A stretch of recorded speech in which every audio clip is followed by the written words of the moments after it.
ఉపరాష్ట్రపతి ఎన్నికల్లో ఎన్డీఏ అభ్యర్థికి మద్దతు తెలిపిన వైసీపీ నిర్ణయంపై ఏపీసీసీ చీఫ్ వైఎస్ షర్మిల తీవ్రంగా స్పందించారు. జగన్ అసలు ముఖం బయటపడిందని, బీజేపీకి వైసీపీ మళ్లీ దాసోహమైందని ఆమె విమర్శించారు.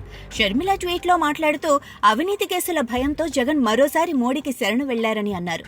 ఈ రాష్ట్రంలో ప్రతిపక్షం ముసుగులో ఉన్నది మోడీ పక్షమేనని స్పష్టమైందన్నారు.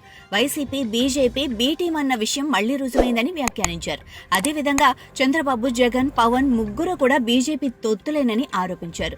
టీడీపీ, జనసేన పొత్తు బహిరంగం, వైసీపీది మాత్రం దొంగ పొత్తు అని షర్మిల మండిపడ్డారు. దేశవ్యాప్తంగా ప్రతిపక్షాలు కలిసి ఒక తెలుగు బిడ్డను, న్యాయ నిపుణ్ణి ఉపరాష్ట్రపతి అభ్యర్థిగా నిలబెట్టగా వైసీపీ మాత్రం ఆర్ఎస్ఎస్ వాదిని మద్దతు ఇవ్వటం దారుణమన్నారు. మోడీ ప్రజాస్వామ్యాన్ని అపహాస్యం చేస్తున్నా జగన్ నోరు తెరవరు. ప్రజలతో చేసిన ఈ ద్రోహానికి వైసీపీ సమాధానం చెప్పాలి అని షర్మిల డిమాండ్ చేశారు.